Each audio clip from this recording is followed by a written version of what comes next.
Sit back and throw one back with your pinky in the air and a middle finger to the world and join me, the eclectic gentleman Stephen Watts, as we look back on this day in pro wrestling history. But before we do, put that drink down, like, share, and subscribe, and without further ado, let's get our wrestling history on. Ladies and gentlemen, boys and girls, children of all ages, it is May 9th, and we're going to start off as we always do on a positive note. That's right, these are your pro wrestling birthdays. 1957, Mike Bastion Booger Shaw. 1969, indie veteran Billy Fives.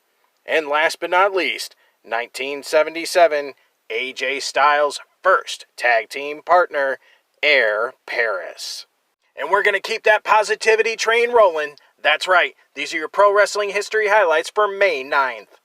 Jumping in the Wayback Machine and going to 1931, Jim Deacon defeats Jack Heyman in Sydney, Australia to become the first Australian middleweight champion.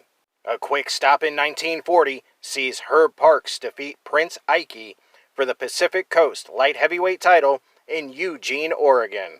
Jumping 10 years to 1950, Ben and Mike Sharp defeat Ray Eckert and Hard Boiled Haggerty to win the San Francisco NWA World Tag Team titles. The next year in 1951 sees Buddy Roger defeat Bobby Magnoff to win the Montreal Athletic Commission's World Heavyweight title.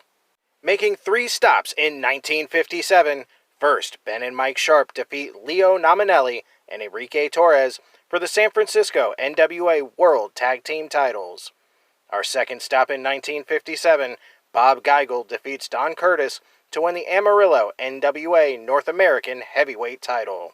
And last but not least, 1957, Pat O'Connor and Whipper Billy Watson defeat Bill and Ed Miller for the NWA Canadian Open Tag Team titles.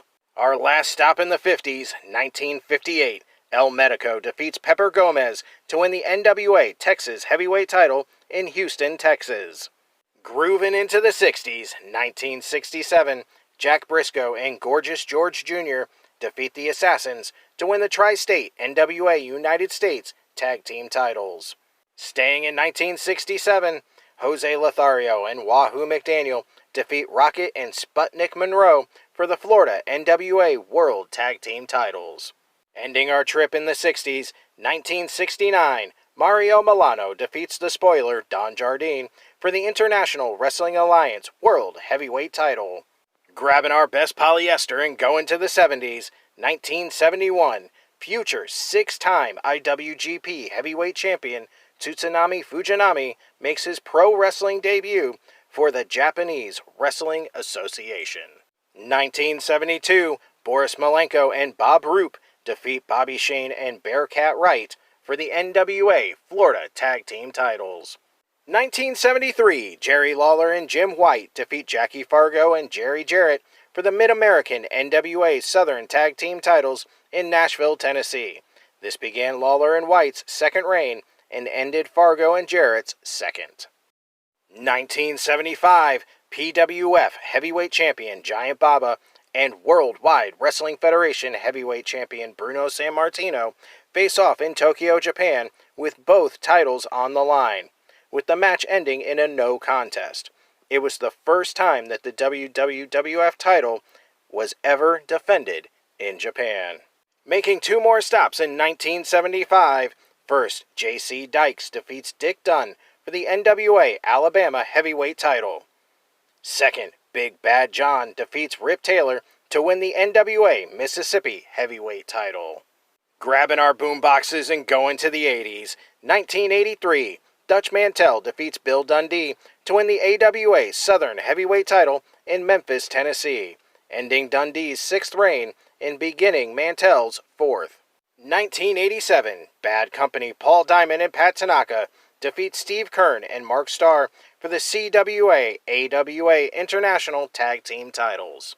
1988, Jerry Lawler defeats AWA World Heavyweight Champion Curt Hennig to win the title.